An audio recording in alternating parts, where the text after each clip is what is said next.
Mesdames, Messieurs, bonsoir. Merci de votre fidélité toujours renouvelée au programme de Joliba TV News. Bienvenue dans ce numéro de votre émission En toute liberté.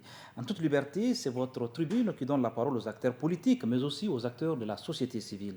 Objectif, faire bouger les lignes et faire vivre notre jeune démocratie. À Joliba TV News, nous ferons le serment de faire la télé en libéralisant la parole publique, mais aussi d'œuvrer au quotidien pour une information plurielle au service du citoyen et de la démocratie. Notre invité est un confrère, célèbre journaliste, correspondant de RFI et de AFP au Mali. Il suit l'actualité du Mali depuis 25 ans. Il connaît le marigot politique malien, il connaît les hommes. Il est amoureux des mots, mais aussi des lettres.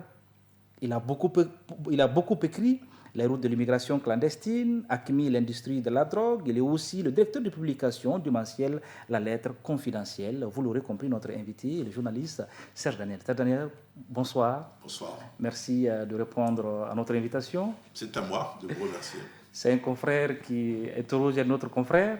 Oui. L'exercice ne doit pas être facile. On verra bien.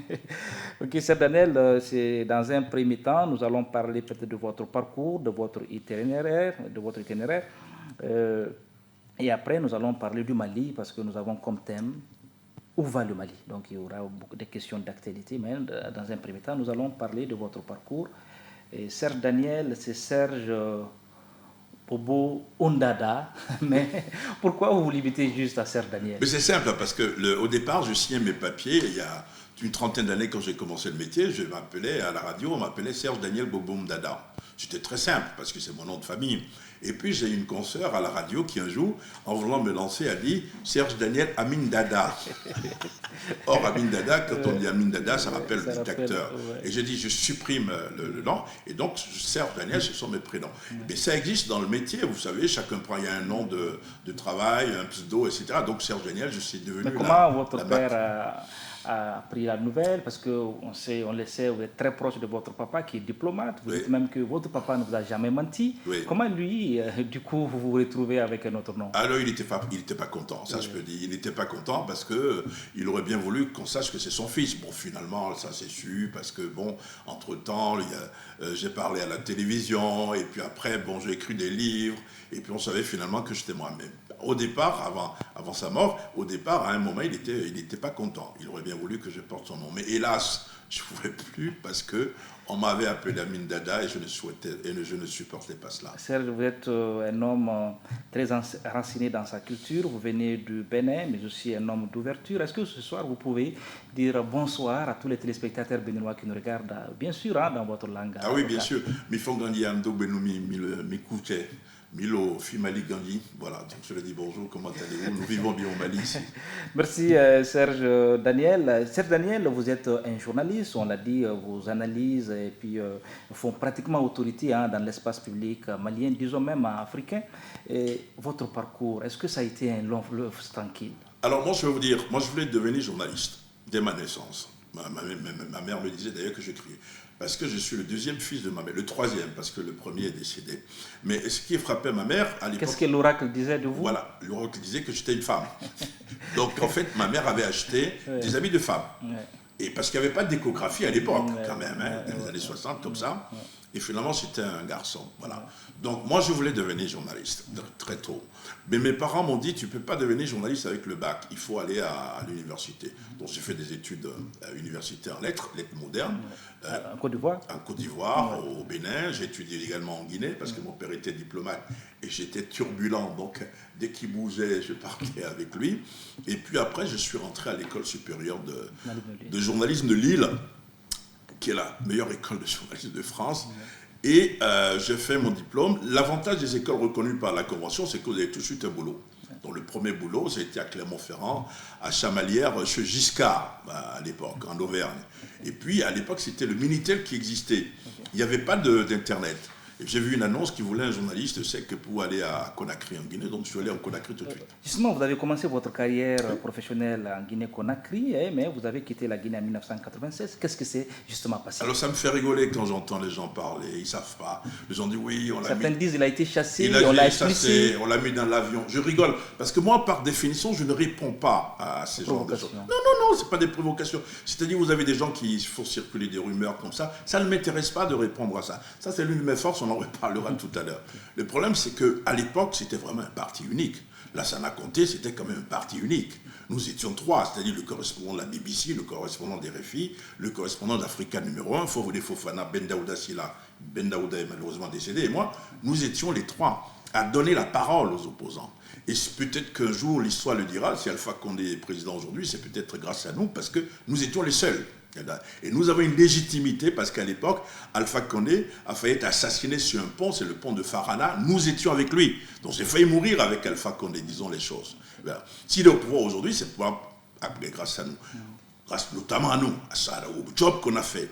Moi, j'ai été interpellé une fois en Guinée, j'ai été jugé pour diffamation, j'ai gagné mon procès, j'ai la grosse toujours, et puis ensuite on ne pouvait plus travailler. C'était le parti unique. C'était pas possible. Et donc un jour, on m'a arrêté. On dit, vous devez quitter le pays. J'ai dit, bon, pourquoi? Qu'est-ce que j'ai fait? On dit, non, vous foutez la pagaille, vous foutez la merde. Je dis, mais d'accord, je vais partir. Donc, contrairement à ce qui se dit, je n'ai pas été mis dans un avion. C'est-à-dire, contrairement à ce qui se dit, c'est faux. C'est-à-dire, je me suis organisé, je suis parti de moi-même librement parce qu'on ne pouvait plus travailler là-bas. Est-ce que vous voulez? Direction Mali, le choix du Mali, ça a été imposé? C'est RFI qui vous a imposé ça? Ou bien le Mali, c'était votre destination? Non, parce qu'il y avait cette possibilité où vous allez au Libéria.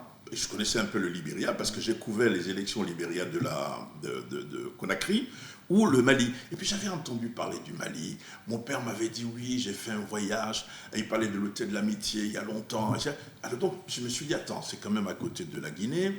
C'est un pays francophone. Et ça m'a amené ici. Donc je suis là depuis une trentaine d'années. Oui, vous avez certainement eu vos premiers pas d'apprenant. À partir de quel moment vous avez eu vos galons pour mériter peut-être certainement la confiance? À partir de quel reportage? Le déclic est parti comment? Moi d'abord en Guinée. J'étais un reportage sur un coup d'État, Lassana Conté. Lassana Conté, je vais dans son palais de Gentilly, et qu'est-ce que je constate? Je constate que là, dans son palais, les mutins sont venus l'arrêter. On le met dans une ambulance. J'étais avec Ben Daouda Silla d'Africa numéro 1, paix à son âme, et il me dit, qu'est-ce qu'on dit? Le président a arrêté, le coup d'État est fait. Je dis, ah non, on ne sait pas où on va l'amener. Donc faites très attention. Ne n'annonçons pas du tout que le président est arrêté. Disons qu'il est rentré avec les butins. Et effectivement, heureusement qu'on n'a pas parlé de coup d'État, parce que ce qui s'est passé ensuite, ils l'ont amené de Conakry au camp Alpha Yaya, et là-bas, il s'est réveillé. Et les mutins étaient dessoulés, parce que certains avaient picolé, ils se sont rendus compte que c'était le général, et tout de suite, ils l'ont ramené en ville, il n'y a pas eu de coup d'État. Imaginez qu'on ait donné cette information au départ. Ça, c'est un. Ensuite, il fallait interroger Lassana Conté. Il était dans un bunker. Moi, je suis rentré dans le bunker. À l'époque, il y avait un Nagra. Le Nagra, c'était 15 kilos. Je sors mon Nagra pour l'interroger. Je n'arrive pas. Et j'appelle Christophe Boisbouvier. Et je lui donne le numéro de Lassana Conté. Et il appelle. J'ai reçu une lettre de félicitations de mes chefs. Je pense que là, ça a été un tournant de ma carrière. Erreur de débutant, est-ce que vous vous rappelez peut-être d'une erreur professionnelle, peut-être de débutant, certainement? Ah oui, il y a tout. Je suis allé en Sierra Leone. Vous savez, à l'époque, la Guinée était à côté de la Sierra Leone. Et c'était très facile d'y aller. Donc, je suis allé en Sierra Leone et j'arrive à la frontière et qu'est-ce que je vois? 10 km à l'intérieur de la Sierra Leone, je vois une tête coupée. C'était à l'époque du ROUF, si vous vous souvenez. Et donc, je fais un reportage, et ça, je m'en veux vraiment. Je dis de l'endroit où je suis, je vois une tête coupée, c'est un homme, et puis tu vois, vous voyez, je lis ce que je vois sur son habit de militaire. C'était John Captain. Je pense que je n'avais pas besoin de citer ce nom-là, parce que on ne sait pas si c'était véritablement son nom, on ne sait pas si le costume qu'il portait appartenait à quelqu'un qui venait de tuer. Donc ça, c'était quand même des erreurs de débutant. Il y en a toujours. Des souvenirs, des grands souvenirs, il y en a eu? Ah oui, souvenirs. Je me souviens à la frontière entre la Guinée et la Sierra Leone, à l'époque, il y a eu quelque chose qui m'avait frappé. Il y avait une petite rivière. Les poissons frétillaient dans l'eau, et puis on était là, et puis avec un collègue, et subitement, on voit un enfant pleurer. C'était un enfant qui était dans la rivière, mais qui n'était pas mort. On l'a sauvé. C'est pas moi qui l'ai pris, mais c'est mon collègue qui l'a pris. Ça, c'est un bon souvenir. Les autres souvenirs, vous avez la Côte d'Ivoire, parce qu'on peut en parler. J'ai travaillé là-bas dans le nord, en zone occupée par l'ex-rébellion. J'ai des souvenirs aussi, de bons souvenirs dans le nord du Mali, on peut en reparler. Mais le Mali se limite pas au nord. Les souvenirs les plus récents? Or, le plus récemment, j'ai dit que incontestablement, c'est la couverture des putschs. Parce que l'expérience, lorsque le 18 août, Ibeka était pas encore arrêté. À midi, le coup était fait. Le coup d'État. À midi, vous avez déjà l'information. C'était terminé. Okay. Mais le problème, c'est que en matière professionnelle, tant que les mutins n'ont pas fait du discours, tant que les mutins ne se sont pas exprimés devant la télévision, vous ne pouvez pas dire qu'il y a un coup d'État. Donc, il y avait une formule que je trouvais, situation confuse à Bamako, mais claire à Kati, fief de la junte, et contrôlée donc par la junte, et confuse à Bamako, parce que le président est toujours libre, il est avec le Premier ministre, la télévision n'émet plus, mais n'est pas au main des mutins. Il faut être extrêmement prudent dans ce qu'on dit dans notre métier. Les faits, c'est en matière de factuel, il faut faire extrêmement attention.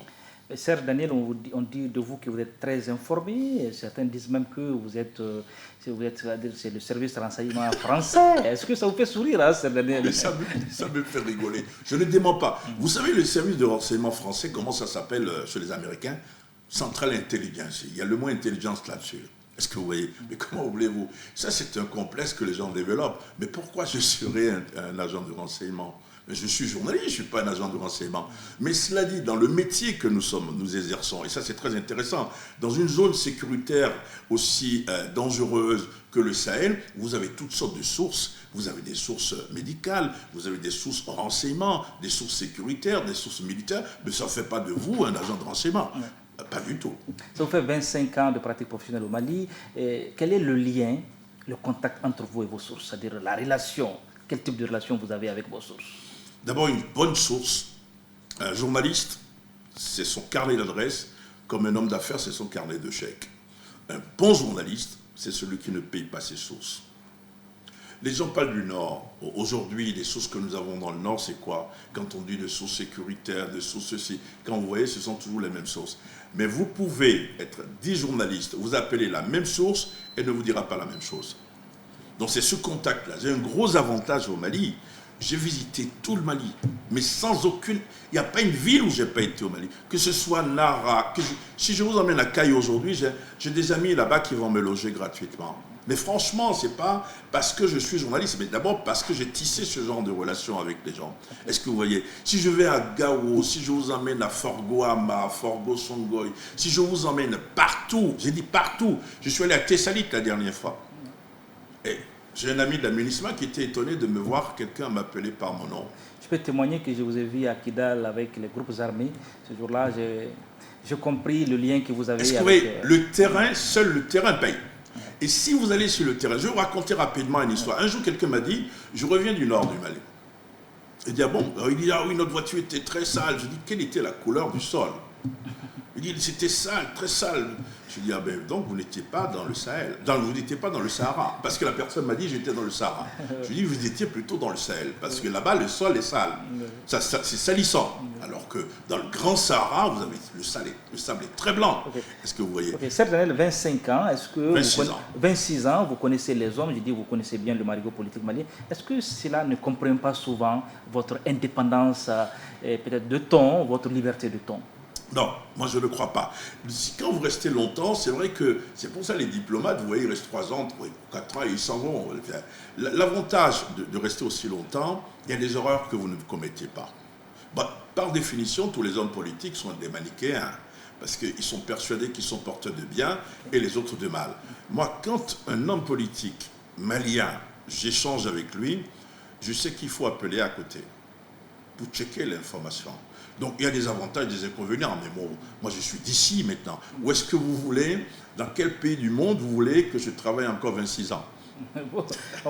On va en parler justement par rapport à ces hommes politiques que vous connaissez. Je vais donner des noms comme ça dans le désordre. Hein. Question franche, réponse franche. Ibeka, qu'est-ce que vous pensez d'Ibeka? C'est un homme extrêmement cultivé, j'ai ça de commun avec lui. Il n'aimait pas tellement ce que je faisais, mais il avait vraiment une qualité. Il prenait toujours la peine de renouer avec moi quand il était fâché. Il parlait de moi en conseil de ministre. Il n'est pas content, il n'est pas content. Un mois après, il prenait. Mais je pense, je dis très cultivé, mais pas forcément. Le pouvoir, c'est pas forcément son truc. Okay. Pas fait pour gouverner. Pas fait pour gouverner. Pas très cultivé, on retient. Extrêmement cultivé. Extrêmement cultivé. Il aime son pays comme les autres. Pas fait pour gouverner. Voilà. Pas forcément. Pas forcément. Vous insistez sur l'adverbe forcément. Pas forcément fait pour gouverner. Ok. Alpha Omar Konaré. il a de la vision. C'est quelqu'un qui a de la vision et de la mémoire. Et il a un côté devin. Il peut lire dans les courriers. Lire dans les courriers. Un grand monsieur. Okay. Un très grand monsieur. Là, vous dites qu'il peut lire dans les courriers. Est-ce que vous avez... J'ai de ses nouvelles une fois par an. Une fois par an. Mais vous n'allez pas nous dire l'intermédiaire. Non, pas du tout. Question de... Hein, vous allez protéger votre source, c'est ça? Voilà, exactement. Ok. Amadou Toumani Touré, ATT. On a parlé de lui comme bâtisseur. Et ça, c'est important, mais c'est quelqu'un qui aimait l'autre. Moi, j'ai eu des problèmes aussi avec lui. Une partie de son entourage. Mais il prend son téléphone pour s'expliquer. Un jour, à l'époque, il y avait un journal qui était proche de lui, qui m'avait gratuitement attaqué. Mais j'étais vraiment outré, mais furace. Mais ATT était au courant de tout. Il m'a appelé, il m'a dit au téléphone, je te jure, je ne suis pas mêlé à ça et je ne suis pas d'accord avec ce qu'ils ont fait. Mais ça, il a le mérite de la clarté parce qu'il me le dit. Et c'était vraiment quelqu'un d'extraordinaire. Okay. Feu Soumaïla Cissé. Oh, c'était quelqu'un que j'aimais beaucoup. C'était mon ami, je peux vous le dire. Justement, vous me dites tout à l'heure, quand vous restez longtemps dans un pays, est-ce que ça ne crée pas des affinités, etc. C'était vraiment mon ami. C'était mon ami et c'est quelqu'un qui était brillant, brillantissime. Quand vous ne faites pas attention, vous avez l'impression qu'il méprise. Il ne méprise pas. C'est parce qu'il était brillant. Il était brillant. Voilà. Chebile Dramé. Je vais le comparer à des joueurs de foot. C'est un milieu de terrain. C'est 10 ou 9. Le milieu, on ne connaît pas bien le football, c'est un milieu de terrain. Vous allez lui demander de choisir. Ok. Est-ce que vous pouvez dire justement un mot sur plus de milieu de terrain? Il récupère, il fait des passes. Est-ce qu'il marque des buts? Le milieu de terrain, généralement, ne marque pas des buts. Okay. Voilà. Donc vous vous limitez juste milieu de terrain. Voilà. Est-ce que c'est un bon milieu de terrain? Ça dépend des matchs. Ok. Choguel Maïga, l'actuel Premier ministre. Je l'ai connu quand je suis arrivé. Personne ne lui donnait la parole à l'époque. C'est ce que je disais à quelqu'un récemment qui dit « Ah oui, mais tu critiques un peu trop Choguel ». Je dis « Mais non, moi je suis un homme libre. Choguel, je pense que c'est quelqu'un que je peux tutoyer. Je ne m'est pas hostile. À chaque fois que j'ai demandé à le voir, je le vois. Mais dans l'analyse, il faut être libre. C'est quelqu'un de très pointu dans ce qu'il fait. Il est très structuré, très structuré. Mais comme tous les hommes politiques, il sait avaler son chapeau. Il sait avaler son chapeau. Soumaïla Boubaye Maïga. Je pense fondamentalement que cet homme-là, il aurait réussi dans le renseignement d'abord. C'est-à-dire, il est journaliste comme nous, comme vous savez, il a fait autre chose. Le renseignement, l'analyse sécuritaire est très pointu. Lui aussi, je parlais de devin tout à l'heure en parlant d'Alpha Omar Konaré. C'est quelqu'un en matière de prospective. La prospective, c'est une chance de Bachelard. Gaston Bachelard disait la prospective, c'est le fait non seulement de voir l'avenir, mais de voir plus loin. Ce monsieur, il est capable de cela. Vous dit dans 10 ans ce que le Mali va devenir, dans 20 ans ce que le Mali va devenir. C'est extrêmement plaisant de discuter avec lui. Mais avec lui, il faut dormir d'un seul œil. Il faut dormir d'un seul œil. C'est un avertissement. Voilà. Ok. Madame Si Kadiatousso. Oh, moi j'adore. Moi je pense que cette grande dame mérite de diriger le Mali. Elle a des principes. Si vous prenez son itinéraire à elle, elle n'a pas dévié de sa ligne. Moi je me souviens elle était déjà au M5, mais vous vous souvenez le dialogue national entre guillemets que les militaires ont organisé. Elle a pris la parole devant tout le monde, devant les hommes, devant les femmes, devant les jeunes. Et ça, je n'oublierai jamais, pour dire non, ce n'est pas ce qu'on a décidé. Ce n'est pas ce que nous avons décidé. Ça, ce qui se passe n'est pas normal. Moi, je vous dis que dans la salle, ce jour, du centre de conférence internationale de Bamako, j'ai vu des hommes trembler. Omar Mariko. C'est un homme politique manichéen, comme tous les autres. Il est manichéen parce qu'il est persuadé qu'il est porteur de bien, les autres de mal. Mais il a une constance chez lui. Il est pourfendeur de tous les régimes. C'est quelqu'un qui peut s'entendre avec vous aujourd'hui, mais demain, s'il ne s'entend pas, il claque la porte. Mais je pense qu'il a commis une erreur pendant la transition de 2012. Il a soutenu les militaires parce qu'il pensait qu'il allait avoir des élections démocratiques et que c'est lui qui allait prendre le pouvoir, en cas d'élection démocratique, mais il a totalement eu tort, il s'est trompé. Je ne sais pas si on doit le mettre sur la liste des politiques ou pas. Imam Dicko, c'est le dernier. L'imam Dicko, c'est un homme, je dirais c'est un stratège. Ce que je vois de lui, c'est un stratège. Il connaît parfaitement le monde politique malien, mais il doit faire quelque chose, de mon point de vue, que le monde politique ne le connaisse pas trop.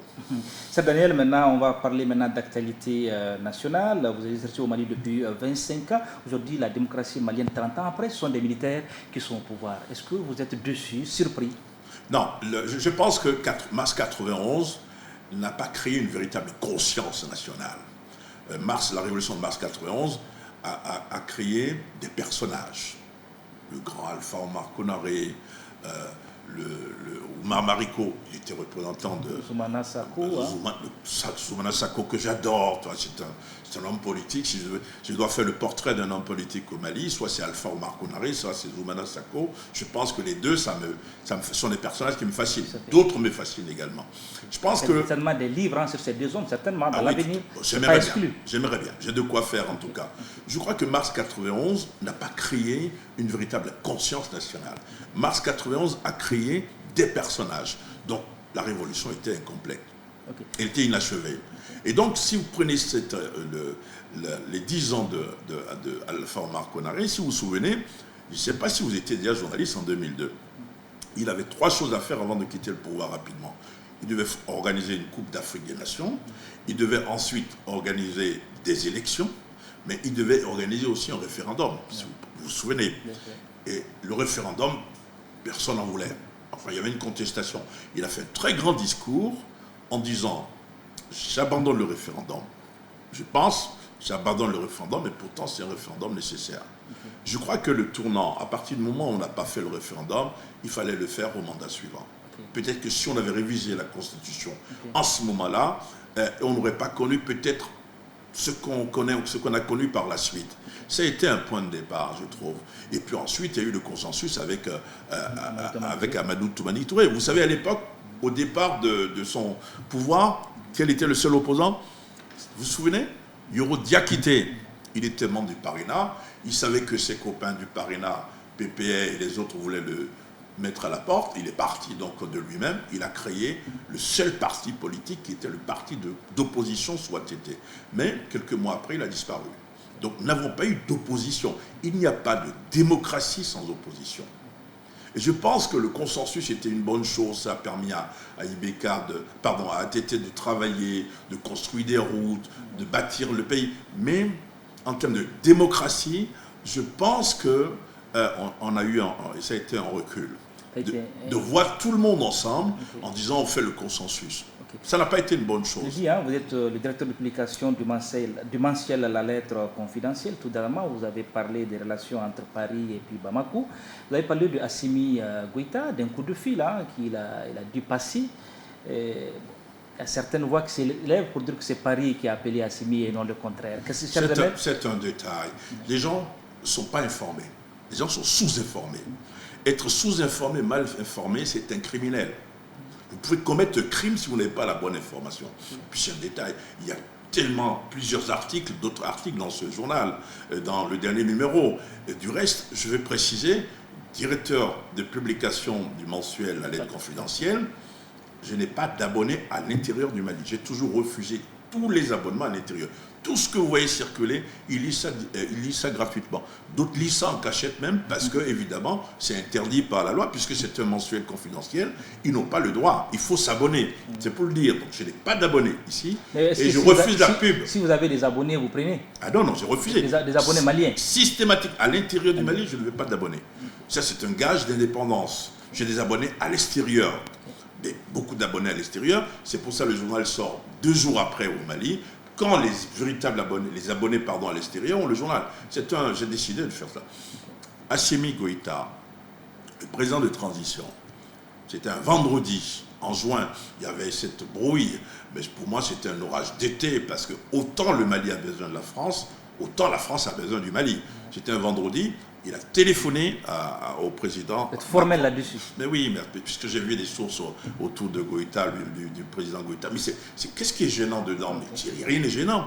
Il a téléphoné au président Macron. Puis il lui sert de Monsieur le Président. Oui, il peut parler. Okay. Parce qu'il y a quand même une crise entre eux. Okay. Mais ce qui est intéressant, on s'entendait on remarque que Macron, de son côté, était heureux de ce coup de fil parce que quand Goïta l'appelle, le colonel Goïta l'appelle, le président de la transition l'appelle, il était content, il dit, pour poursuivre la discussion, je vais vous dépêcher auprès de vous deux émissaires. Donc son chef d'état-major particulier, qui est un amiral, et le monsieur Afrique de l'Élysée. Donc si Macron dépêche auprès du président Goïta ces deux personnalités après l'appel de Goïta, ça veut dire que la France aussi voulait. Mais ça, c'est un détail. J'entends dire des gens, oui, c'est la France qui a appelé, oui. Les gens ne sont pas informés. Okay. Est-ce que vous voyez, le journaliste, c'est celui qui va à la source de l'information. Le reste n'est que subterfuge sémantique qui consiste à s'amuser avec les mots. Ok. Certes, Daniel, vous aimez bien les mots. Assimi Goïta, le chef de la transition, bon, il était vice-président. À l'époque, c'était Bandaw qui était le président de la transition. Comment vous voyez l'action d'Assimi Goïta, le colonel Assimi Goïta? Je pense que c'est un homme, je le connais. C'est parce que je l'ai vu sur le terrain à Sévaré 2 ou 3 fois. Vous le connaissez avant qu'il n'appelle... Je l'ai vu à Sévaré. Okay. C'était le patron des troupes spéciales. Et moi, quand je vais toujours à l'intérieur du pays, il y a une chose que j'aime bien, c'est de faire les photos avec les militaires. Et les militaires aiment bien faire des photos avec moi aussi. Bon, ne soyez pas jaloux, votre tour arrivera. Et donc, je pense que si vous faites attention, il est réservé. Il a un style de gouvernement. Prenez par exemple son véhicule, il reste militaire. Je me demande si ce n'est pas plus par raison de sécurité que par volonté de ne pas afficher un luxe insolent, qu'il a un véhicule pick-up. Son bureau n'a pas fondamentalement changé. Je pense qu'il veut laisser Choguel, le Premier ministre, gouverner les affaires quotidiennes, les élections, etc. Mais il a dit, il y a des visiteurs du soir, il a dit, c'est moi le patron. Le chef, c'est moi. Il a dit ça. Le chef, c'est moi. Ça veut dire qu'il prend ses responsabilités et qu'il surveille ce qui se passe. Vous avez vu, il y a 2 jours, il a reçu une délégation des aînés. S'il reçoit une délégation comme ça, il va les écouter. Forcément, ils ont des problèmes. Il va demander à ce qu'on règle ces problèmes. Donc, de mon point de vue, et je peux me tromper, je pense qu'il veut aller aux élections. Okay. Est-ce que vous pensez qu'il est sur la même longueur d'onde que son Premier ministre Choguel Maïga? Il faut poser la question au Premier ministre. Il a dit la même chose. Il a dit il faut attendre la déclaration de politique générale de Choguel Maïga pour voir un peu ce qu'il va dire. Mais, il a dit, mais les premiers pas de Choguel déjà, Choguel Maïga, est-ce que ça rassure? Est-ce que ça vous rassure? Il a mangé son chapeau. Les gens n'aiment pas cette expression, mais c'est français. Parce que sur 3 points quand même, il a fait un repli stratégique. Lequel l'accord? L'accord de paix d'Alger, pour lui, conduit à la partition du Mali. Il a dit, je vais l'appliquer, mais avec intelligence. Les ex-rebelles ont répondu. C'est quoi l'intelligence? La deuxième chose, il voulait un président militaire, civil, un président de transition civile. Il travaille avec un président. Le CNT. Et puis quand même, il a introduit, il y a une plainte du M5 contre le CNT. Donc pour vous, en politique, il ne faut pas trop parler. En politique, comme en amour, il y a 2 mots qu'il ne faut pas prononcer. Le mot toujours et le mot jamais. Oui, l'affaire aussi, à l'actualité au Mali, c'est aussi cette affaire de disparition de notre confrère Birama Touré. Le fils du président Ibeka Karim est cité dans l'affaire. Qu'est-ce que vous savez de cette affaire, Cher Daniel? Il y a un mandat, vous parlez du mandat. Vous savez, dans le droit positif malien, tous les pays ont le droit positif, contrairement à ce que certains pensent. Dans le droit positif malien, en matière pénale, il est clairement dit que l'avocat ne peut pas représenter le client. Quand on vous convoque, vous êtes là. Ce n'est pas l'avocat qui ne peut pas vous répondre. Et vous voyez, Maître Kassoum Tapo, que j'aime beaucoup, avec qui je rigole beaucoup, c'est aussi un homme cultivé qu'il ne faut pas chercher, mais qui est un renard. Donc un renard, c'est un animal intelligent qui ne prend pas trop de risques. Il dit, je ne conseille pas à Karim Keïta de venir ici. Ce que je pense de cette affaire, la presse a eu une responsabilité, a joué un rôle négatif au départ. Moi, je me souviens des 2 premières réunions qui se sont tenues à la Maison de la Presse. Certains journalistes ont banalisé la disparition du journaliste. Dans un premier temps. Ah oui, moi j'étais là. Je suis désolé. Qu'est-ce qu'ils ont dit, ces journalistes-là? Je te dis, ah oui, est-ce que c'est pas une fugue? Est-ce que c'est pas... Mais moi j'étais là, mais moi j'étais très surpris parce que moi j'avais vu la famille de Birama qui était déjà très inquiète à l'époque de sa disparition. Je pense que ça n'a pas facilité les choses. Mais très très rapidement, il faut dire les choses, quelques mois après, les journalistes ont commencé à creuser en disant, mais qu'est-ce qui se passe, etc. Il faut que la vérité éclate. Ça c'est mon point de vue. La vérité éclatera probablement. Vous voyez que moi, depuis sa disparition, je dis toujours, il a disparu, je ne dis jamais qu'il est mort, parce qu'on n'a pas de cadavre, il faut être extrêmement prudent, que la justice devrait entendre tout le monde. J'ai tweeté hier en disant, ça a pris un tournant. Certains amis ont répondu, oui, mais ça veut dire quoi? Ça ne veut rien dire. Oui, ça veut dire beaucoup de choses. C'est moi qui tweete, et le tweet est de ma responsabilité. Je suis responsable de mon tweet, donc je sais forcément ce que je dis. Je sais qu'aujourd'hui, ce qui est nouveau, et pourquoi je parle de tournant, c'est que j'ai la preuve que l'État malien, aujourd'hui, autorise la justice à entendre qui elle veut, à l'intérieur du Mali comme à l'extérieur dans le cadre de cet avenant. Est-ce que vous pensez Ce qui n'a pas été toujours. Est-ce que vous pensez que c'est une occasion peut-être pour Karim Keïta de peut-être de venir aussi pour soigner peut-être son image, peut-être qui est un peu ternie avec cette histoire de disparition du confrère Birama Touré? Si ça arrivait à vous ou à moi, l'image est forcément ternie, mais ça ne veut pas dire qu'il est coupable. Pas du tout. Il est présumé innocent. Voilà. Ce que le maître Kassoum Tapo, un de ses avocats, propose, c'est qu'une commission rogatoire aille l'entendre à Abidjan. Mais quand on vous entend, on vous inculpe, on vous met en examen ou pas. Si c'est... Il y a l'une des deux hypothèses, il faut peut-être la présence. Je pense qu'il faut trouver un système où Karim Keïta doit se présenter devant la justice pour s'exprimer, pour se justifier, comme d'autres. Il n'est pas le seul d'ailleurs. Vous savez que des journalistes ont été entendus. Donc, être convoqué ou être entendu par la justice, ce n'est pas un crime. Bien au contraire, c'est un devoir pour tout citoyen de se présenter devant la justice pour être entendu. On peut parler de Boubou Cissé, l'adhésion de l'ancien Premier ministre Boubou Cissé à l'URD. Est-ce que ça vous a surpris? Parce que Boubou Cissé, quand même, a intégré l'URD. Ça paraît un peu bizarre pour l'opinion publique malienne. Beaucoup de choses se disent à propos de ça. Je pense que Boubou Cissé est en train de préparer une fusée à plusieurs étages. Et qu'une fusée qui va lancer, dans le cadre de la campagne, probablement candidat, mais une fusée qui n'est pas encore prête à décoller. Et que son adhésion à l'URD est plutôt, à mon avis, un étage de cette fusée-là. Mais je ne le vois pas, d'après mes informations, je ne vois pas Boubou Cissé s'appuyer sur l'URD seul en tant que force politique pour dire je vais être candidat. Mais il est libre de militer où il veut, il n'est pas le premier. Mais le problème, c'est qu'il n'est pas le premier. Igor Diarra, qui est un ami, a adhéré à l'URD, ça fait moins de bruit. Et un autre ministre a adhéré à l'URD, ça fait moins de bruit. Non, l'autre a même, il a fusionné son parti. C'est-à-dire son parti s'est autodissous au sein de l'URD. S'il fait autant de bruit, ça veut dire qu'il représente probablement quelque chose. Il faut voir, vous ne parlez pas d'un autre, Seydou Koulibaly. Je vais parler des candidats. Donc on peut rapidement, si vous permettez, est-ce qu'il y a des candidats déjà qui émergent pour la future prochaine présidentielle? C'est ce qui me frappe. Ce qui me frappe pour cette élection, ce sont les candidats hors système. C'est pour ça que je parlais de Seydou Mamadou Koulibaly tout à l'heure. Il y a d'autres également qui donnent l'impression qu'ils ne veulent plus laisser le champ libre aux hommes politiques traditionnels qui ont échoué d'une manière ou d'une autre. Et qu'ils ont envie de proposer un projet de société, ils ont un projet de société à proposer aux Maliens. C'est ce qui me frappe aujourd'hui dans la campagne. Vous voyez des démissions du RPM, du parti de l'ancien président. Il y a même de vos confrères qui a démissionné du RPM, je ne donne pas de nom.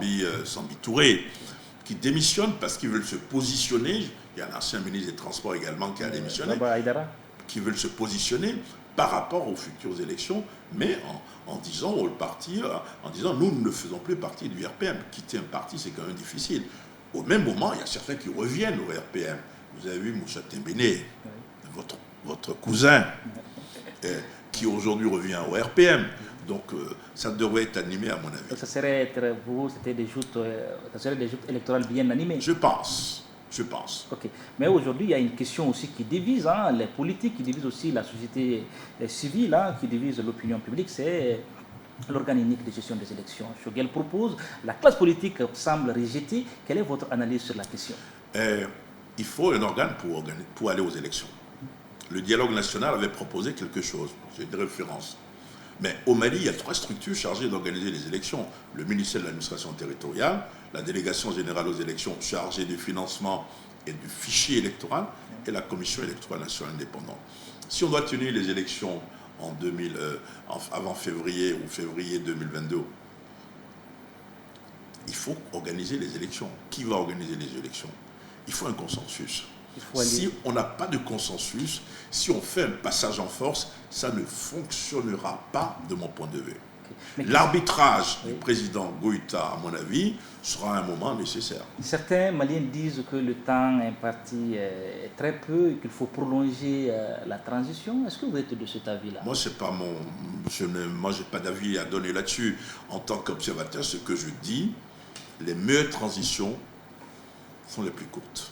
Okay. Sir Daniel, vous avez aussi beaucoup écrit. Hein, on va citer quelques-uns de vos ouvrages. Les mafias du Mali, AQMI, l'industrie de l'enlèvement, les routes clandestines. C'est beaucoup de livres. Hein. Comment vous faites? Vous êtes journaliste et puis vous écrivez beaucoup. Quel est votre secret? Moi d'abord, chronobiologiquement, je suis un homme de nuit. C'est-à-dire que si je n'écris pas la nuit... nous passe quelques-uns de vos ouvrages. Si je n'écris pas la nuit, je ne me sens pas bien. Si je ne lis pas, je n'écris pas. Moi, mon rêve, c'était d'être écrivain. Je ne suis pas écrivain, je suis auteur. Quand les gens m'appellent écrivain, c'est pour me faire plaisir. Mais je suis auteur parce que quand vous écrivez quand même 4 livres, il y a un 5e va sortir bientôt, on peut dire que vous êtes auteur. Un livre pour un journaliste, c'est le prolongement d'un papier. Un livre pour un journaliste, c'est le prolongement d'un sujet. C'est un sujet qu'il traite quotidiennement, mais il va plus loin parce qu'il ne peut pas tout dire dans le papier qu'il fait. Est-ce que vous voyez? Donc je suis plutôt auteur, j'aime bien ça, j'aime bien lire. Moi, j'ai des rapports incestueux avec les livres. Si je ne lis pas, je ne peux pas dormir, par exemple. Je ne peux pas avoir un ami qui ne lit pas. Vous lisez combien de minutes? Non. Avant de dormir, c'était combien de... 10 pages. 10 pages au moins avant de dormir. Nécessairement, sinon je n'arrive pas à lire. Sinon je n'arrive pas à dormir. C'est impossible pour moi de passer une journée sans lire. Et puis je ne peux pas supporter l'amitié de quelqu'un qui ne lit pas. Est-ce que vous passez des livres souvent à des amis? Mais le problème c'est qu'il faut les rendre. Si vous ne les rendez pas, appelez la chaise, je vous chasse. Est-ce que ça peut gâter l'amitié? Ah oui, j'ai perdu des amis comme ça. Et puis si vous voulez me faire plaisir, d'autres aiment le parfum, d'autres aiment le ceci. Moi, si vous m'offrez un livre, je ne vais jamais vous oublier. Okay. Votre auteur préféré, c'est toujours Albert Camus, L'étranger. Camus. Est-ce que vous pouvez nous rappeler la première phrase de L'étranger? Mais j'ai lu... Aujourd'hui, maman est morte. J'ai reçu un message de l'asile. Mère décédée. Sentiment distingué. Cela ne veut rien dire. Ah, mais ça, j'ai lu il y a plus de 40 ans, ça. Oui, c'est vrai. Mais ça vous a beaucoup marqué, hein, oui. L'écriture Camille, ça vous a beaucoup marqué. Oui. Et puis votre livre sur les routes de l'immigration clandestine, hein, vous avez même dit, vous avez créé il y avait une certaine proximité. À un moment, vous avez dit, bon, vous avez même cessé de filmer parce que vous avez vu des gens très engagés. Est-ce que vous pouvez nous raconter un peu une petite histoire? Vous ne pouvez pas. Alors, il y a 2 étapes importantes. J'étais en Algérie et au Maroc. En Algérie, par exemple, dans une localité qui s'appelle Tamaracet, j'ai vu sous un pont des trous. Ce sont des buses. C'est en période de crue. Vous avez l'eau de l'Oued qui passe de l'est à l'ouest à travers ces buses-là. Et en période de décrue, vous avez la buse des Maliens, c'est-à-dire le trou où vivent les Maliens, un trou où vivent les Sénégalais, un trou où vivent les... Et une femme vend du riz, en fait c'est une bouillie qu'elle vend dans une brouette et elle passe devant les bus et les gens donnent des bols, même pas des bols, mais vous voyez des bouteilles d'eau minérale coupées en 2 pour se faire servir. C'est-à-dire vous avez la négation de l'homme. Ces hommes-là qui ont envie de partir parce qu'ils rêvent d'une chose, c'est un avenir meilleur, et vous vous rendez compte que nos dirigeants ont échoué. Ils assassinent le temps. Ah oui, parce que nous, par exemple, c'est une émission d'1 heure.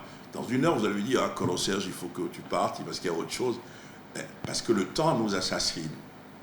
Mais eux, ils assassinent le temps parce qu'ils peuvent rester sur place 1 jour, 1 semaine, 1 mois, 2 ans, 3 ans, 5 ans, 10 ans, jusqu'à ce qu'ils arrivent là où ils doivent être, c'est-à-dire de l'autre côté de là-bas.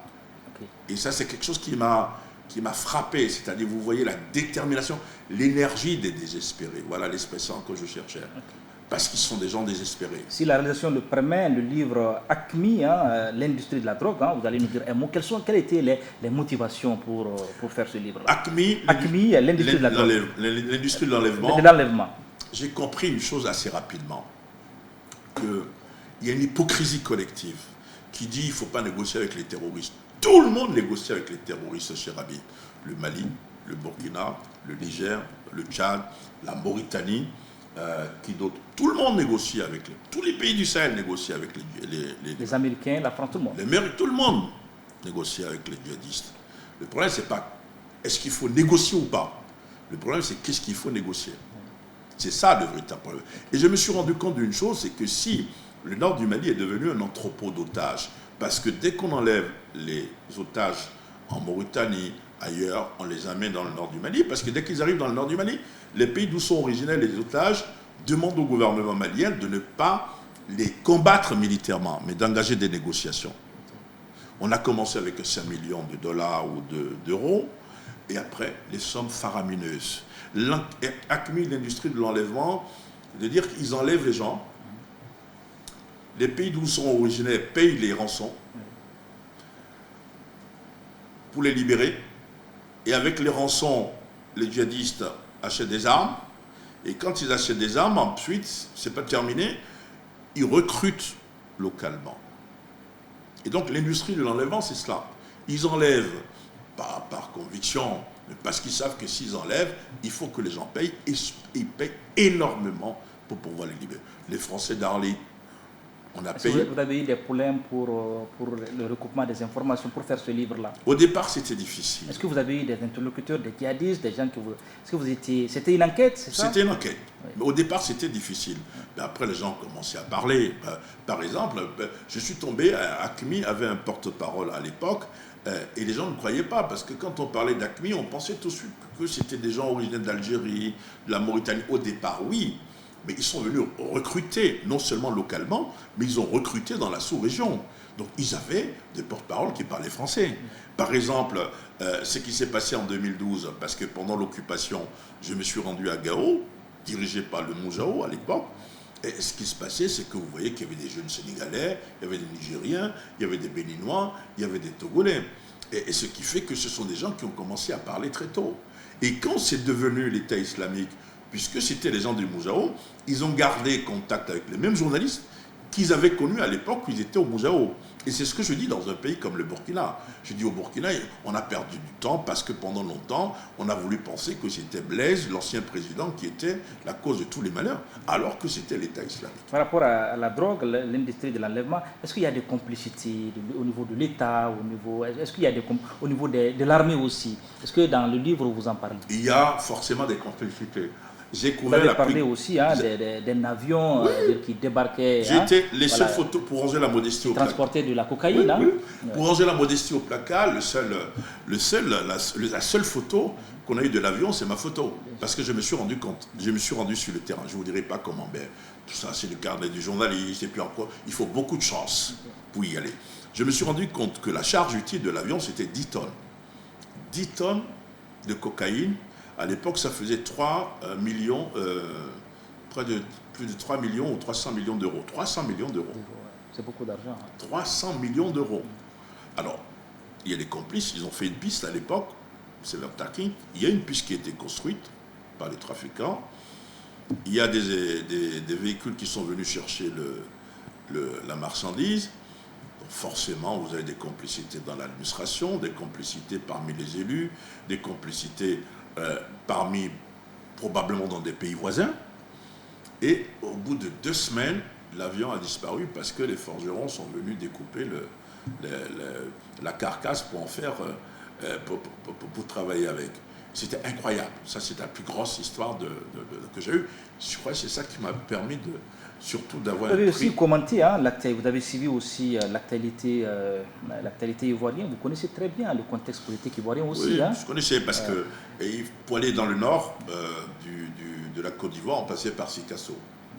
Et donc, ils ont pris les pouvoirs. Ce qui m'avait frappé à l'époque, quand je suis allé dans le nord, c'était le respect que les rebelles avaient pour les personnes âgées. Je pense que ça, ils ont gagné tout de suite la sympathie des populations parce qu'on disait que, vous savez, ceux qui étaient du Nord ne pouvaient pas avoir de carte d'identité, étaient brimés. Alors que si vous prenez ce que j'ai vu par exemple en Sierra Leone ou au Libéria, c'est-à-dire les groupes rebelles étaient sanguinaires, barbares. Alors qu'en Côte d'Ivoire, ça c'était quelque chose de frappant. Les rebelles n'étaient pas sanguinaires, ils n'étaient pas barbares vis-à-vis des populations, surtout vis-à-vis des personnes âgées, je vous l'ai dit. Si, il y a des actes de barbarie, c'est évident.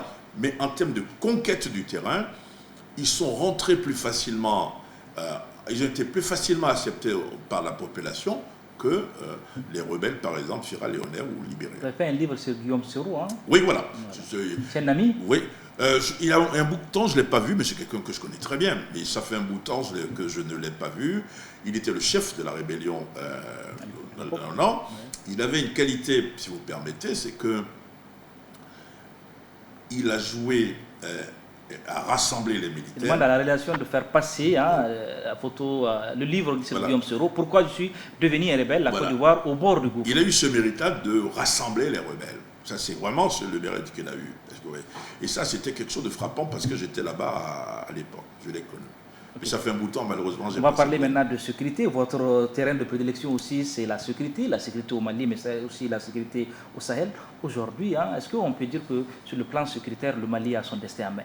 Si. Bon, moi, je pense qu'on peut régler la question assez facilement. Enfin, ouais, on dit avec quel est le gris-gris de Serge pour régler la question. Nous avons, à l'intérieur du territoire national, des forces de défense et de sécurité, d'un côté.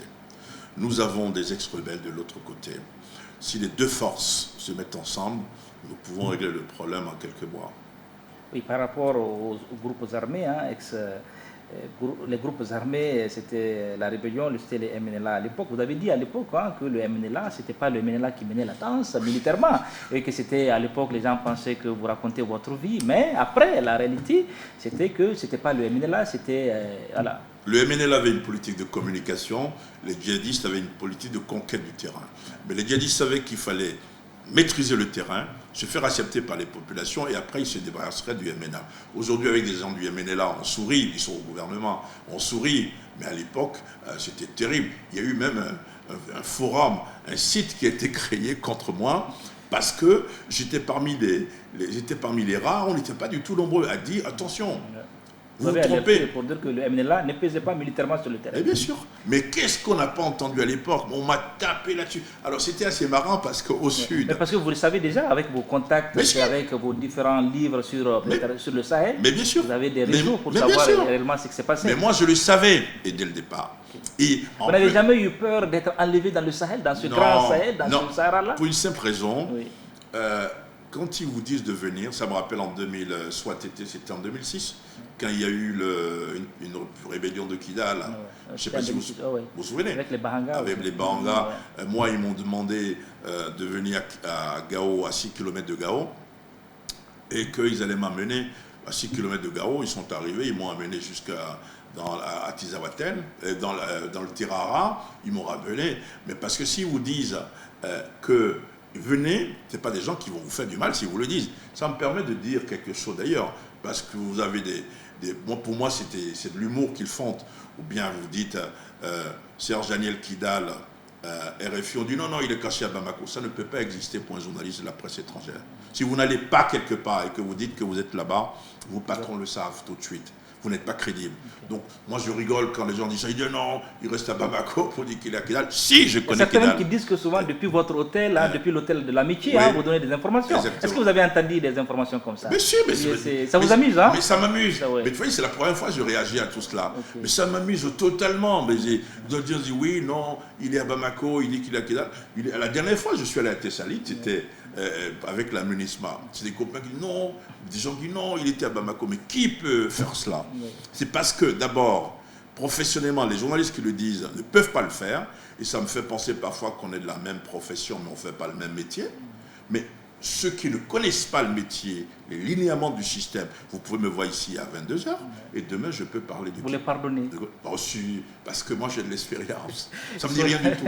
Je ne réagis pas. Vous voyez, c'est la première fois que je parle de ces choses-là ici. Ok. Certes, Daniel, nous allons parler aussi de Barkhane, de plus en plus. L'opinion publique demande le départ de Barkhane. Est-ce que pour vous, Barkhane doit partir? Ce n'est pas à moi de dire ça en tant que journaliste. Mais vous savez une chose, si le gouvernement malien veut que Barkhane parte, Barkhane partira dans 24 heures. Il suffit d'écrire pour dire de partir. C'est aussi simple que ça. C'est un pays souverain. Si Barkhane Parce est là, que s'ils sont là, c'est parce qu'on leur a demandé de venir. Ok. En revanche, par rapport, je ne vais pas particulariser Barkhane, parce que les forces il y a internationales... aussi la MINUSMA, il y a les autres MINUSMA. forces. Moi, je comprends très bien la vox populi, les populations, qui disent, mais les terroristes n'ont pas d'avion. On n'a jamais vu les terroristes avoir un hélicoptère, un seul tank. Ça n'existe pas. Pourquoi les forces étrangères, avec tous les moyens qu'elles ont, pourquoi on n'arrive pas à vaincre le terrorisme? Ça, c'est une question légitime des populations. Donc pour voir si on doit faire le bilan de Barkhane. Hein. Bon, Moi, c'était je d'abord crois que- l'opération Serval, hein, et après Je crois que... c'était Barkhane. Et maintenant, c'est Takuba. Ok. Je pense qu'il n'y a pas eu... il n'y a pas eu la suite de Serval. C'est-à-dire que Serval, c'était pour stopper l'avancée des djihadistes. Et après, il y a eu, vous voyez, Barkhane qui s'est métastasé dans tout le Sahel avec un hub au Tchad. Je pense qu'on n'a pas eu le dispositif sécuritaire et militaire qu'il fallait après Serval. C'est pour ça que nous sommes dans cette situation. Mais si on veut s'en sortir, c'est simple. Nous avons le médicament à l'intérieur. Et aussi l'actualité, c'est aussi les derniers propos du président nigérien Mohamed Bazoum, qui ont fait un tollé. Comment vous avez vous-même particulièrement réagi à ces déclarations du président du Niger? Mais il est revenu là-dessus. Vous avez vu quand il est rentré, il s'est adressé devant la presse nigérienne. Il a dit les mêmes Côté choses. malien, bon, on a répondu. Il va falloir s'habituer à ce voisin. Moi, je ne dis pas que je suis d'accord avec ce qu'il dit. Il dit ce qu'il a envie de dire. Moi, de mon côté, je dis ce que j'ai envie de dire. Il faut s'habituer à ce voisin parce qu'il a à chaque moment un type de langage. Ministre des Affaires étrangères, vous vous souvenez ce qu'il a dit, par exemple, des ex-rebelles. Ministre de la Sécurité, vous avez entendu ce qu'il a dit. Est-ce qu'il est préparé pour la fonction? Parce que visiblement, c'est comme c'est un stagiaire. Hein? On a l'impression. On ne peut pas dire que c'est un président stagiaire. Non. C'est un homme politique aguerri. Est-ce qu'il n'a pas fait du politiquement incorrect? Ah oui, ça c'est évident. Parce qu'en langage diplomatique, ce n'est pas le discours qu'on tient. Voilà. Ok, Serge Daniel, maintenant le Mali, quel avenir pour le Mali? Enfin, moi je ne sais pas lire je ne sais pas jouer au Cori. Moi je suis persuadé qu'on va s'en sortir. Je suis persuadé qu'on va s'en sortir. Pourquoi? Pour deux raisons. Nous allons avoir une jeunesse de plus en plus exigeante. Ça dit que ça va être une jeunesse transcourante. C'est-à-dire que tu sois du RPM, de l'ADEMA, ce sont des jeunes qui vont se retrouver à un moment pour dire, écoutez, stop, nous sommes là, j'en suis persuadé. La deuxième chose, je disais tout à l'heure, nous avons le gris-gris à l'intérieur pour s'en sortir. Vous croyez beaucoup au gris-gris, à l'oracle. Ah oui, vous êtes un bon Africain, Serge Daniel. Mais comme vous, parce que tout à l'heure, on ne l'a pas dit, mais quand on était là-bas tout à l'heure, vous avez laissé votre gris-gris là-bas. Non, Serge Daniel. Ah bon, Je ne dites pense- pas aux téléspectateurs que j'ai un gris-gris. Ce qu'il faut, de mon point de vue, c'est la sincérité. Ok. Vous savez, au gouvernement, parmi les meilleurs ministres, ce sont les représentants des ex-rebelles font partie des meilleurs ministres du gouvernement aujourd'hui. C'est pas moi qui le dis, ce sont les techniciens, les diplomates qui les rencontrent, etc. Et moi, je sais aussi des choses par rapport à leurs collaborateurs. Mais très bien intrus aussi dans ce milieu de cette communauté Touareg. Vous avez des amitiés aussi, Oui, très bien. Voilà. pas Est-ce que là-bas vous parlez- seulement. Est-ce que vous parlez un peu à Non, Tamashek? pas du tout, mais j'ai pas des amitiés seulement là-bas, j'ai des amitiés partout. Je disais que ils font partie des meilleurs ministres. Mais ils parlent au nom du Mali. Donc une partie du problème est réglée. On n'a plus d'indépendantistes. Mais là, le véritable problème du Sahel, et ça concerne aussi le Mali, ce sont les trafics. Ça, ce n'est pas une affaire du Mali seulement. Si la communauté internationale ne peut pas lutter contre le trafic de drogue, dans cet espace-là, le trafic d'armes, ça va poser problème. Sinon, je suis persuadé, de mon côté, nous avons une équipe qui s'occupe du DDR, qui connaît parfaitement le sujet. On peut, de mon point de vue, regrouper au sein d'une armée tous les fils de ce pays, on va s'en sortir. Il faut trouver l'expression. Est-ce que c'est une police territoriale? Est-ce que c'est une brigade territoriale? Boubé, il y avait une autre idée, c'était de créer à l'époque, je crois, c'était des brigades territoriales, il disait, il faut revérifier ça. Nous sommes capables de le faire. Mais sans la crise... L'exploit est permis. Ah oui, c'est mon point de vue. Mais qu'est-ce qu'il faut faire justement pour éviter tous ces coups d'État? Parce qu'on a remarqué qu'à chaque fois, les militaires sont mécontents, ils arrêtent un peu le processus démocratique. Qu'est-ce qu'il faut faire? L'État jacobin ne peut pas prospérer L'État jacobin, c'est-à-dire l'État fort qui reste à Bamako, vous restez à Bamako pour pouvoir diriger Taoudéni, pour pouvoir diriger Kidal, ce n'est pas possible. Il faut aller à la décentralisation à fond. Okay. Serge, avant de donner peut-être la parole au public qui va réagir par 2 ou 3 questions à travers WhatsApp, déjà, vous êtes journaliste de formation. Quel est votre regard justement sur la presse malienne? Est-ce que la presse malienne a bonne presse? C'est une Vous avez question. beaucoup d'amis dans la presse. Si, bon, moi je dis oui, parce qu'il y a un contexte quand même. 91, il ne faut pas oublier 91. 91, révolution, on a créé des journaux, la fête de la radio, etc. Ce qu'il faut 2 choses de mon point de vue, si je veux parler franchement pour faire avancer. Okay. Il faut une convention collective. Qui est journaliste et qui ne l'est pas. Ça ne suffit pas. Mais un journaliste, c'est quelqu'un qui doit avoir un SMIC pour vivre. C'est-à-dire qu'il faut une convention collective qui dit, si vous engagez un journaliste, vous ne pouvez pas le payer, c'est-à-dire la base, c'est par exemple 200 000. Si vous êtes journaliste, ça existe dans d'autres pays, la France, d'autres pays, il y a une convention collective où, par exemple, l'État subventionne la presse d'une autre manière. Vous payez moins d'impôts dans des pays, comme vous savez, vous payez moins cher le téléphone dans d'autres pays. Il faut réorganiser la profession comme ça. Les conditions de travail des journalistes, c'est très important. Et sinon, il y a d'excellents journalistes au Mali. D'excellents journalistes. Mais parfois, vous avez, comme je le disais tout à l'heure, quand vous lisez des articles, vous vous dites, bon, est-ce que nous sommes de la même profession, mais est-ce que nous faisons le même métier? Quand un journaliste écrit quelque chose, une information que je n'ai pas, ou qui ne me semble pas exacte, je ne dis jamais, c'est une fausse information. Je dis, moi, je n'ai pas cette information. Je ne vais pas tirer sur un journaliste. Ça n'a pas de sens. Mais ils sont nombreux, certains confrères qui disent aussi, Serge Daniel, parce que les journalistes de RFI se croient plus importants. Est-ce que vous avez aussi souvent ces échos-là? Mais c'est faux. Ils disent, bon, il n'est pas, hein, voilà, même créer une certaine distance avec les autres confrères. Je ne crée pas de distance. Que la presse étrangère est plus importante que la presse locale. Mais c'est pas vrai. Voilà. Est-ce que vous mais voyez... c'est un procès d'intention. Mais non, pas du tout. Je vais vous dire. Est-ce que vous voyez, le Mali, c'est par exemple le seul pays dans la sous-région où il n'y a pas d'association de journalistes de la presse étrangère. Dans les autres pays, ça existe. Pourquoi nous n'avons pas créé ici? Mais parce que moi, j'estime que nous sommes très intégrés. Est-ce que vous voyez? C'est cela. Maintenant, si vous voulez me voir alors que j'ai un reportage à faire, c'est difficile. Je ne mets pas la distance. Je suis quelqu'un de réservé. Je fais un travail très mondain, mais je ne suis pas du tout mondain. Les gens racontent beaucoup de choses. Oui, il va à tel endroit, il va à tel endroit, tu le vois. C'est faux. Moi, je suis chez moi. J'ai 2 ou 3 endroits où je vais de temps en temps. Voir quelques vous aimez les grains aussi, hein, oui. Vous avez des grains. Hein, des grains, mais c'est normal. Ouais. Mais il y a beaucoup de choses qui sont fausses. Mais il ne faut pas les démentir parce que vous alimentez la chronique. Non, pas du tout. Pour démentir tout ça. Vous avez votre personnalité, vous l'affirmez. Ah, oui, vous avez vos amitiés, vous les revendiquez. Mais dans la presse malienne, j'ai des amitiés au sens exupérien du terme. C'est-à-dire des amitiés solides. Avant de venir ici, j'appelais un journaliste du Soir de Bamako. C'est un journal que j'aime beaucoup. Je préfère le Soir de Bamako au Nouvel Horizon, qui est du même groupe. Parce que le Soir de Bamako, par exemple, donne la parole à ceux qu'on considère comme des politiciens qui ne sont pas importants. Alors que tout le monde doit avoir le droit de parler. Okay. Vous avez perdu un ami, un très bon ami, un complice, si je peux dire. Hein. C'était Adam Thiam. Qu'est-ce que vous allez dire ce soir? Qu'est-ce que vous pouvez dire ce soir de Adam Thiam? Il me manque parce qu'il aimait l'autre, parce qu'il est resté à l'étranger. Vous savez, c'est simple. Quand on parle d'étranger, la chose qui vient à l'esprit, oh, il faut le chasser, renvoyez-le. Il n'est pas d'ici. Mais qui est d'ici? Dites-moi qui est d'ici. Ceux qui disent qu'ils sont d'ici, quand vous allez fouiller, ils ne sont pas d'ici. Ils sont d'ailleurs, hein, d'ici à la fois. Mais ils sont d'ailleurs. Okay. Ils ne sont pas d'ici. Ce n'est pas vrai. Je le dis pour une fois. Et Adam, ce qui me frappait chez lui, il aimait l'autre.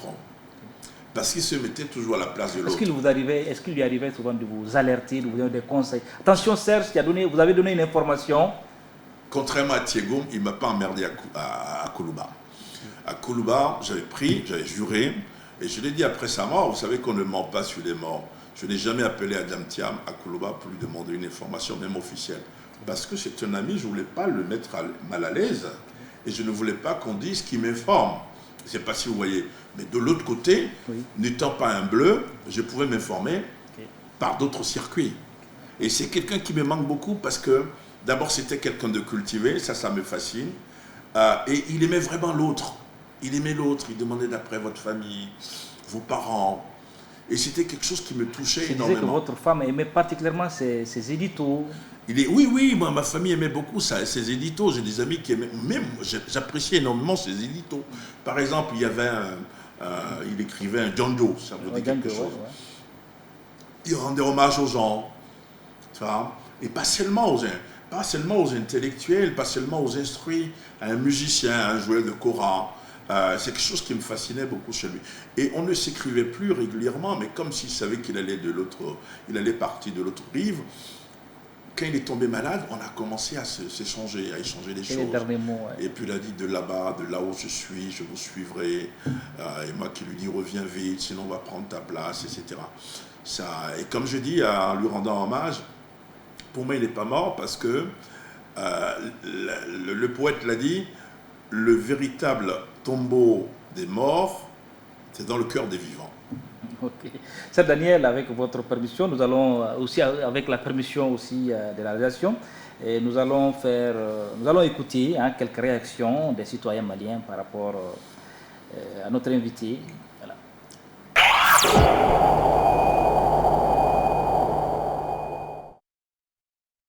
Ma question à Sœur Daniel est la suivante. Qu'est-ce que ça lui fait lorsque, c'est-à-dire les gens lui reprochent d'être en mission de la nation française, quoi, d'être une propagande de la République française en Afrique? Qu'est-ce que ces allégations lui fait en personne? Merci bien. Ce que je veux savoir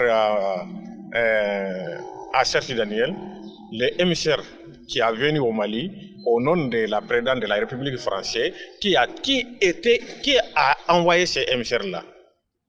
Ces émissaires-là, c'est Hassimou qui a demandé au président français qui a envoyé. Je veux savoir. Deuxièmement, selon mon information toujours, que Serge Daniel peut démentir s'il y a des preuves. Il peut démentir. Selon mon information, quand Hassimou a accepté de décrocher le téléphone du président français, Emmanuel Macron a même invité Hassimou Goïta pour qu'il aille à Paris, pour qu'il puisse passer le même temps comme le président Bansoumo a fait des G5 Sahel. On peut faire ces conférences des chefs d'État de la G5 Sahel en ensemble ici à Paris. Si tu veux venir, Hassimou a refusé d'aller en France, selon mon information. Mais Serge Daniel peut le démentir aussi s'il y a des preuves concrètes. Voilà, donc après la refus de Hassimou Goïta, Emmanuel Macron a appelé Banson, président de la République de Niger, pour venir à Paris. Bonjour à toutes et à tous les responsables du Djoliba TV. Je me présente Yamadou Diallo. La question que j'aimerais poser à Serge Daniel, qu'est-ce que Serge Daniel, depuis qu'il est arrivé au Mali, qu'est-ce qu'il a posé comme acte d'un journaliste pour la stabilité du Mali, pour l'intérêt même du peuple malien? Moi, j'aimerais savoir ça. Merci. Bonsoir Djoliba TV. Monsieur Mega Aboulaye depuis Abidjan. Une question pour Monsieur Serge Daniel. Juste là, pour lui demander si c'est par intérêt qu'il a pris la nationalité malienne ou pour amour pour le Mali. Sinon, moi, je ne peux pas comprendre. Tous ces débats, tout ce qu'il fait sur le Ok, Serge Daniel, nous venons là d'écouter quelques réactions de citoyens. Donc, on a laissé librement les réactions, voilà, sans censure, donc tel que les citoyens le pensent. Mais donc, c'est ça qui est bien. Voilà, donc rapidement, voilà. Donc, il y a quelqu'un, le premier qui dit qu'est-ce que. Bon, vous avez essayé de répondre à la question, on vous reproche d'être un pion de la France. Hein, oui, voilà. Si j'ai travaillé pour la Voix de l'Amérique, on allait dire que j'étais un pion des Américains. Donc, c'est normal quand on te dit, oui, il y a le mot France dans le mot RFI. Je fais un métier qui est un métier de journaliste. Et ce métier, je l'exerce avec fierté, en toute conscience, et que je ne suis pas un pion de la France. Je suis un journaliste. Si vous pouvez lever attendez, la main, dire je le jure, ce n'est pas un tribunal. Je ne suis pas un tribunal. Okay. Vous avez des journalistes maliens, oui. et je suis fier d'eux, qui travaillent pour le service mandingue des RFI. Est-ce qu'on va dire qu'ils sont des pions de la France? Non. Donc je fais mon boulot, et mon boulot, c'est d'informer. Est-ce qu'un journaliste dit tout? Je ne dis pas tout, parce que je suis dans un contexte. Okay. Voilà. Okay. L'appel de Assimi Goïta, lui, il pense que c'est Macron qui a appelé. Comme je le disais tout à l'heure, je pense que la présidence peut confirmer tout cela. Mais pour moi, c'est un détail. Je vais vous dire pourquoi. Parce que je répète. Non, c'est une question, c'est très important. Et je suis content parce que vous m'avez dit, je vais vous laisser les questions les plus difficiles. Les questions les plus faciles, on les a enlevées. Et c'est normal. C'est le but de l'émission. Le président de la transition du Mali a appelé le président français un vendredi au mois de juin, et le président français, ils se sont expliqués. D'ailleurs, l'article est plus détaillé que ça, mais on se limite à ça, qui a appelé qui. Okay. Et le président français a dit, pour poursuivre la discussion, je vais dépêcher à Bamako 2 de mes proches collaborateurs, le monsieur Afrique de Franck Paris, et un amiral, le chef d'état-major. Donc voilà ce qui s'est passé. Maintenant, lorsque l'auditeur parle de coup de téléphone, est-ce qu'on a invité Goïta à Paris et qu'il a refusé et qu'on a appelé ensuite Bazoum, je ne suis pas au courant de ça. Moi, je n'ai pas cette information. Il vous informe alors. Ok, Serge Daniel, un autre citoyen malien qui parle, lui, dit qu'est-ce que Serge Daniel a fait concrètement dans le cadre de votre travail de journaliste pour stabiliser, pour apaiser? J'ai envie de poser la question au même auditeur. Qu'est-ce que lui a fait pour stabiliser? Si moi, je n'aimais pas ce pays, si moi, je ne me sentais pas de ce pays, peut-être que je ne serais plus là, d'abord. Hein? Je dis un quart de siècle professionnellement, où est-ce que je vais passer un quart de siècle encore dans ma vie? Bon, vous êtes longue vie, hein, cette année. Oui, hein? mais d'abord, je ne peux pas travailler encore 25 ans. Moi, professionnellement, j'ai un pied sur le savon noir. Vous êtes plutôt la relève. Donc, si je n'aimais pas profondément ce pays, je ne serais pas là. Okay. Mais je comprends très bien les réactions d'auditeurs ou de téléspectateurs qui, parce que vous travaillez pour RFI, vous êtes la France. Ça, c'est leur droit de penser à cela. Okay. Mais c'est mon droit aussi de dire c'est faux. Construire ça. Mais vous vous trompez lourdement, et que ceux qui connaissent la vérité, la réalité, savent bien que c'est faux. Vous avez pris la nationalité malienne par amour, vous avez pris la nationalité malienne par amour ou par intérêt? Tout le monde me donne la nationalité malienne, je l'accepte. Donc c'est par amour forcément. Voilà. Ok. Est-ce que vous pouvez dire un mot certainement en langue locale pour ces Maliens, puisque vous avez désormais la nationalité? J'aime beaucoup des mots. Bah oui, donc voilà, un proverbe. Merci de me donner la nationalité. Ce que j'aime bien, c'est le mot Adabla. Adabla. Est-ce que Serge... Ok, Adabla, ça veut dire quoi? Faites attention. Faites attention. Voilà. Ok, Serge, Daniel. Mais je parle aussi, vous savez que je suis dans un pays qui s'appelle le Bénin, mais que je suis né dans le nord du Bénin, à Kandi, où on parle d'Indi. Le Dindi chez nous, c'est à Gao, le Songo. Le Songo. Donc, si je vous dis Asuborifa, Mosso Mosso, donc ça, on peut parler aussi de ça. Asubori, Mosso Mosso, on va chercher à savoir qu'est-ce que ça veut dire. Hein. On va poser la question à ceux qui sont à Gao, certainement. Certainement, merci, maître, merci d'être là. Mais moi, je suis très content d'être là, parce que je n'ai pas l'occasion de parler. Un mot, Djoliba, on vient de lancer un mot sur Djoliba. J'apprécie énormément Djoliba. D'abord, vous, je ne dis pas ça pour vous jeter des fleurs avant de vous jeter des flèches. Je vous dis ce que je pense. Parfois brutalement, ça peut plaire ou ça peut ne pas plaire. Je pense que vous êtes en train de monter. Et je le dis vraiment. D'abord parce que vous êtes très modeste dans ce que vous faites. Hein. Vous savez que mes amis, c'est d'abord Africable. Vous le savez, on s'est vu là-bas. Donc c'est pas méchant de parler d'eux ici. Mais c'est la télévision qui est en train de monter actuellement ici à Bamako. C'est la télévision qui est en train de monter ici à Bamako, c'est Djoliba TV News. Ce sont là les derniers mots de Serge Daniel. Serge, merci, c'était un plaisir d'être avec vous. Mesdames, Messieurs, c'est la fin de cette émission que j'ai eu l'immense plaisir de présenter. Merci de votre fidélité, toujours renouvelée au programme de Djoliba TV News. Au revoir, à la semaine prochaine.